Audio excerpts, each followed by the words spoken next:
एक बार एक युवक गौतम बुद्ध के पास आया और गौतम बुद्ध से बोला कि हे बुद्ध, मेरे मन में इतने गंदे विचार क्यों आते हैं। मैं नहीं चाहता कि मेरे मन में गंदे विचार आए, पर मेरे मन में हमेशा काम वासना के विचार चलते रहते हैं और मैं इनके बारे में सोच सोच कर बहुत परेशान हूँ। मेरी ऊर्जा और समय यह सब सोचने में ही नष्ट हो जाती है और इन सब के विचारों की वजह से मैं कभी भी शांत नहीं रह पाता और मैं हमेशा ही स्त्रियों को देखकर मोहित हो जाता हूँ। इन विचारों को अपने आप को रोक ही नहीं पाता। बुद्ध मुस्कुराए और उन्होंने उस युवक से पूछा, क्या तुम्हें पता है यह काम वासना होती क्या है? फिर लड़के ने उत्तर दिया और कहा, बुद्ध मैं यह तो नहीं जानता कि काम वासना होती क्या है, पर हाँ, ये जो भी है बहुत बुरी चीज़ है। फिर बुद्ध ने उस युवक से कहा कि सबसे पहले तो तुम्हें यह समझना है कि प्राकृतिक रूप से जो भी चीज़ हमारे अंदर है वह बुरी नहीं है। हमारे जीवन में उसकी कुछ ना कुछ ज़रूरत है। वासना कोई बुरी बात नहीं है। यह तो हमारे मन की एक भावना है जो हमें किसी ना किसी चीज़ की कमी का एहसास करवाती है और फिर हम उस चीज़ को पाने के लिए उस चीज़ की तरफ आकर्षित हो जाते हैं। जैसे अगर तुम्हारे पास धन की कमी है तो तुम में धन पाने की वासना उत्पन्न हो जाएगी। तो वासना कुछ और नहीं, बस एक प्रकार की कमी है जो कि एक प्रकार की ज़रूरत का एहसास है, और जब यह ज़रूरत शारीरिक हो तो हम इसे काम वासना का नाम देते हैं। युवक ने गौतम बुद्ध को कहा कि बुद्ध, मुझे काम वासना का मतलब तो समझ में आ गया, पर आप मुझे ये बताइए कि यह आती कहाँ से है और कैसे आती है। गौतम बुद्ध ने कहा कि काम वासना कहीं से आती नहीं है, यह तो हमारे अंदर ही होती है और इसका होना तो ज़रूरी भी है, तभी तो मानव जाति का विस्तार होगा। युवक ने कहा, जब यह हमारे अंदर ही है और ज़रूरी भी है तो फिर लोग इसे गलत क्यों बोलते हैं? बुद्ध ने कहा कि यही तो समस्या है। लोगों ने काम वासना को गलत तरीके से सोच लिया है। इसे छिपाने की, दबाने की कोशिश करते हैं। काम वासना गलत नहीं है, बल्कि काम वासना का गलत तरीके से प्रयोग करना गलत बात है। लोग जिससे प्रेम करते हैं बस उसी के लिए जीने लग जाते हैं, उसे पाना ही अपना लक्ष्य बना लेते हैं और उसी के बारे में हमेशा सोचते रहते हैं, पर यह सब गलत है। बुद्ध ने युवक से कहा, क्या तुम्हें पता है जानवरों में भी काम वासना होती है? युवक ने उत्तर दिया, हाँ बुद्ध, जानवरों में भी काम वासना होती है, क्योंकि जानवर भी तो आखिर अपनी पीढ़ी को आगे बढ़ाएंगे। बुद्ध ने कहा, तो फिर हम जानवरों की काम वासना को गलत क्यों नहीं कहते? युवक ने कहा, मुझे नहीं पता महात्मा, आप ही मुझे बताइए। गौतम बुद्ध ने कहा कि जानवर अपनी काम वासना का प्रयोग आनंद प्राप्ति के लिए नहीं करते, वह तो सिर्फ संतान उत्पन्न करने के लिए ही काम वासना का उपयोग करते हैं। जानवरों को प्रकृति ने इतनी समझ नहीं दी कि वह काम वासना को अपने सुख का आधार बना सके, जबकि मनुष्य अपनी समझ के बलबूते पर प्रकृति में पाई जाने वाली प्रत्येक वस्तु को अपने सुख के लिए प्रयोग करता है। हम इंसानों ने ही काम वासना को अपने सुख का साधन बना लिया है, जबकि प्रकृति ने तो हमें अपने वंश को आगे बढ़ाने के लिए दिया था, लेकिन इंसानों ने इसे अपने जीवन का परम लक्ष्य बना रखा है और इस तरह से काम वासना का भी लगाम हो जाना गलत है। युवक ने पूछा, महात्मा जी, ये काम वासना हम पर हावी क्यों होती है? तब गौतम बुद्ध ने कहा कि सुनो, अब जो मैं तुम्हें बताऊंगा उसे तुम ध्यान पूर्वक सुनना। काम वासना का सारा खेल तुम्हें समझ आ जाएगा, तुम्हें तुम्हारे सारे सवालों का जवाब मिल जाएगा। बस तुम्हें ध्यान से सुनकर समझना है। एक बार की बात है, एक आश्रम में गुरु और उनके शिष्य रहा करते थे, जो रोजाना आश्रम के बाहर स्थित गांव में भिक्षा लेने के लिए जाते थे। उस आश्रम का एक शिष्य जिस गांव में भिक्षा लेने जाता था, उस रास्ते में एक नदी पड़ती थी। एक दिन उसने देखा कि एक लड़का पेड़ के पीछे छिपा है। वह उस लड़के के पास गया और उससे जाकर बोला, भाई, तुम इस पेड़ के पीछे छिपकर क्या देख रहे हो? लड़के ने कहा, अरे तुझे नहीं दिख रहा कि मैं क्या देख रहा हूँ? तब शिष्य ने नदी की तरफ देखा तो वहां पर कुछ लड़कियां पानी भर रही थीं। वो लड़कियां 14-15 साल की होंगी। तब उसने उस लड़के से कहा, अरे भाई, वहां पर तो लड़कियां पानी भर रही हैं, इसमें छिप कर देखने वाली क्या बात है? तब वो लड़का शिष्य की तरफ देखकर उससे कहता है, अरे पागल, तुम्हें दिखाई नहीं दे रहा कि कैसे ये परियां नदी से पानी निकाल रही है? जरा उनकी अदाओं को तो देखो, उनके कोमल शरीर को देखो, उनकी पतली कमर को देखो और उनके बाल उनकी कमर पर कैसे लहरा रहे हैं, मानो सुंदरता बिखरी पड़ी हो। शिष्य ने फिर नदी की तरफ देखा और इस बार वह इससे देखता ही चला गया। उसे किसी भी बात का कोई डर नहीं था, लेकिन अब वो छिपने लगा और उन लड़कियों को देखने लगा। और जब वो छिपकर उन लड़कियों को देख रहा था, तभी वह अचानक अंदर से कांप गया और उसने कहा कि यह मैं क्या कर रहा हूँ, मैं जो कर रहा हूँ वह सही नहीं है, मुझे यहाँ से चले जाना चाहिए। और फिर वह जल्दी से वहाँ से चला गया। वो आश्रम पहुँच जाता है। आश्रम जाकर वो अपने कार्यों में लग गया, लेकिन जो अब भी वह देख कर आया था वहीं उसकी आंखों के सामने बार बार आ रहा था। उसके मन में वही दृश्य चल रहा था, उसके मन में वही सब कुछ देखने के लिए लड़ाई हो रही थी। उसका किसी भी काम में मन नहीं लग रहा था। सुबह होते ही वह रोज जल्दी ही भिक्षा के लिए आश्रम से निकल जाता और उस नदी के पास वाले पेड़ के पास जाता और जहाँ पर वह लड़का पहले से मौजूद रहता था, उस लड़के के साथ मिलकर लड़कियों को छुप छुप कर देखता था। अब वह रोज ऐसा करने लग गया, यह उसके रोज का काम हो गया। अब उस शिष्य का मन किसी भी काम में नहीं लगता था, वो हमेशा ही किसी न किसी प्रकार के विचार में उलझा रहता।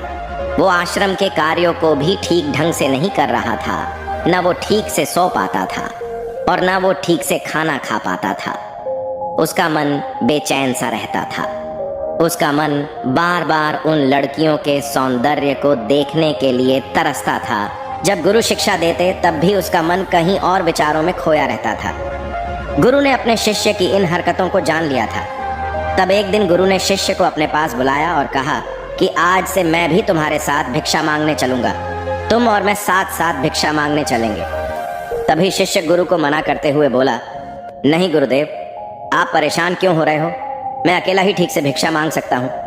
गुरु ने शिष्य से कहा कि ठीक है, तुम अकेले ही भिक्षा मांगने जाओ। शिष्य तुरंत वहां से भिक्षा मांगने के लिए निकल गया। उसके जाने के बाद गुरु भी आश्रम से निकल गए और शिष्य का पीछा करने लगे कि वो कहाँ जाता है, किससे मिलता है।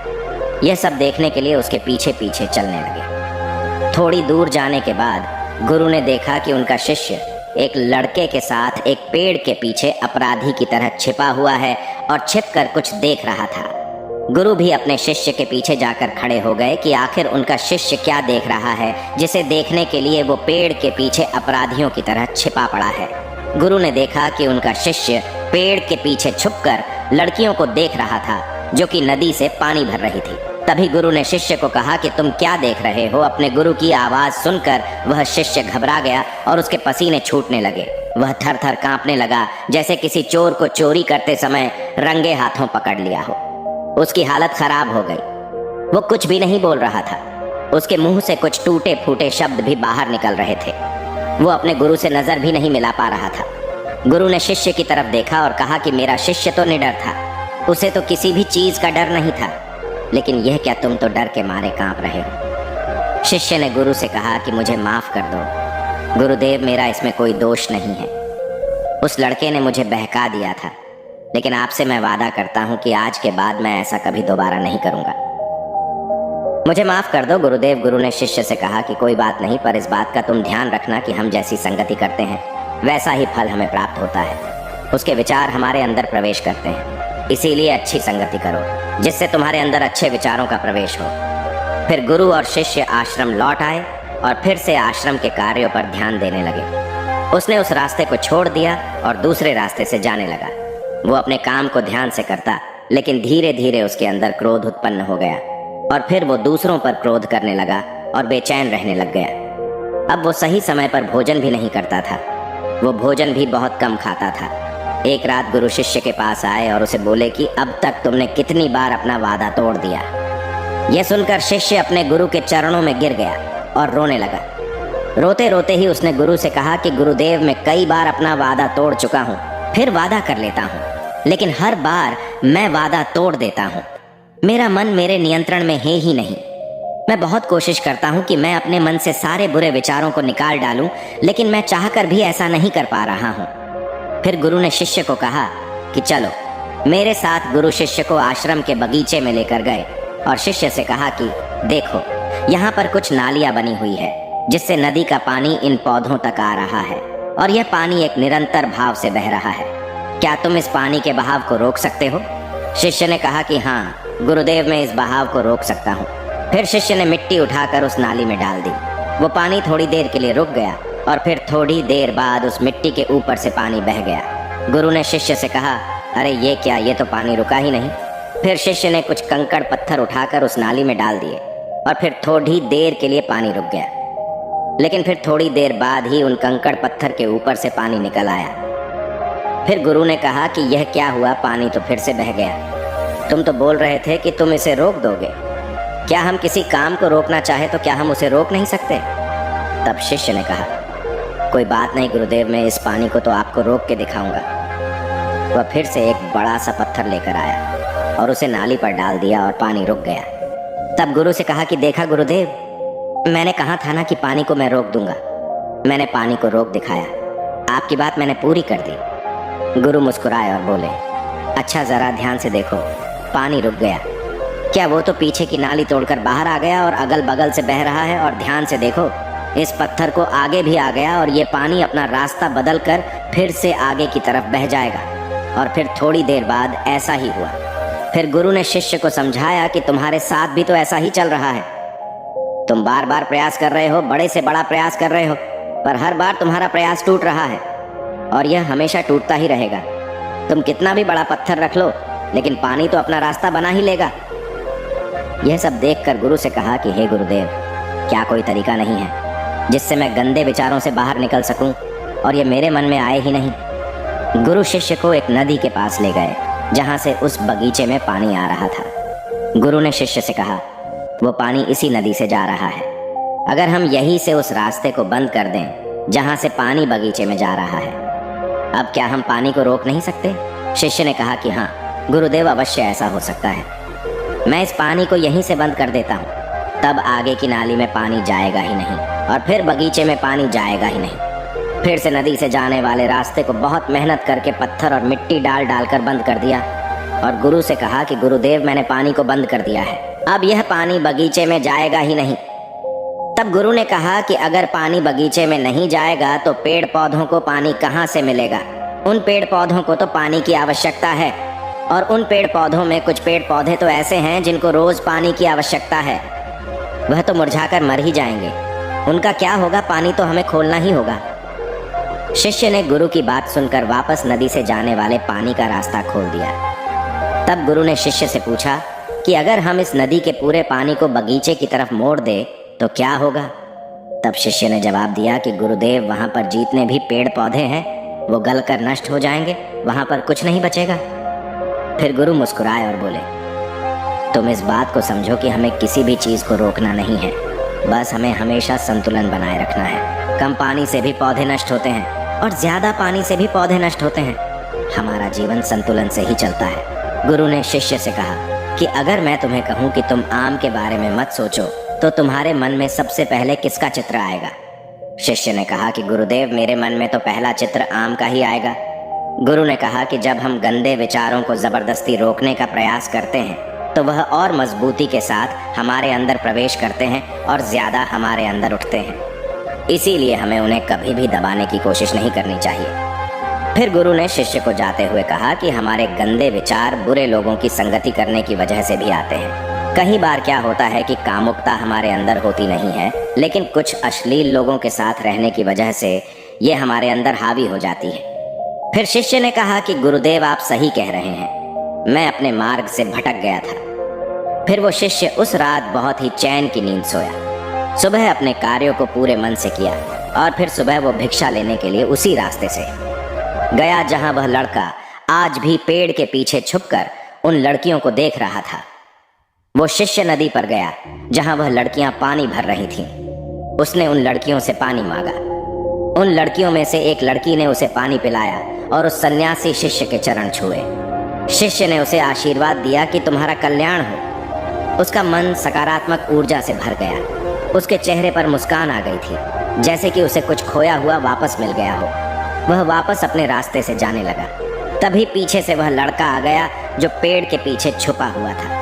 वह शिष्य के पास आया और बोला कि क्या बात है, आज तो तुमने नजदीक से दर्शन कर लिए, तुम तो मुझसे भी आगे निकले।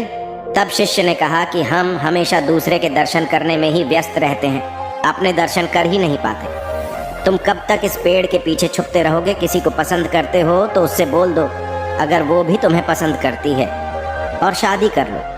पर उससे पहले तुम कुछ बन जाओ तथा अपने आप को पहचान लो। ऐसे अपना समय बर्बाद मत करो। फिर वह लड़का रोज उससे मिलने लगा और उस लड़के ने नदी पर जाना छोड़ दिया। और फिर वो लड़का अपने जीवन में कुछ बनने के लिए संघर्ष करने लगा। तो तुमने देखा संगति का असर क्या होता है। अपनी संगति बदलो, अपने विचार बदलो। बुद्ध ने युवक से पूछा कि क्या तुम्हें तुम्हारे सारे सवालों का जवाब मिल गया? तब युवक ने कहा कि हाँ महात्मा जी, आपका बहुत बहुत धन्यवाद। तब गौतम बुद्ध ने युवक से कहा कि जब तुम्हारे मन में गंदे विचार आए तब आप अपने आप को दोषी मत मानो। यह शरीर है और यह सब इसमें हजारों वर्षों से सीखा है। यह केवल तुम्हारे सोच लेने से, शपथ लेने से यह टूटने वाला नहीं है, लेकिन तुम्हारे पास वो शक्ति है और वो ऊर्जा है जिसका तुम्हें संतुलन बनाए रखने के लिए उपयोग करना है। तुम एक जीवित ऊर्जा हो जो कुछ भी अनुभव करने के लिए स्वतंत्र हो, जो कुछ निर्माण करने के लिए स्वतंत्र हैं। इसीलिए तुम अपने आप को पहचानो। दोस्तों, आपको यह कहानी कैसी लगी हमें कमेंट करके ज़रूर बताना, और ऐसी ही और कहानियों के लिए सब्सक्राइब का बटन ज़रूर से दबा देना।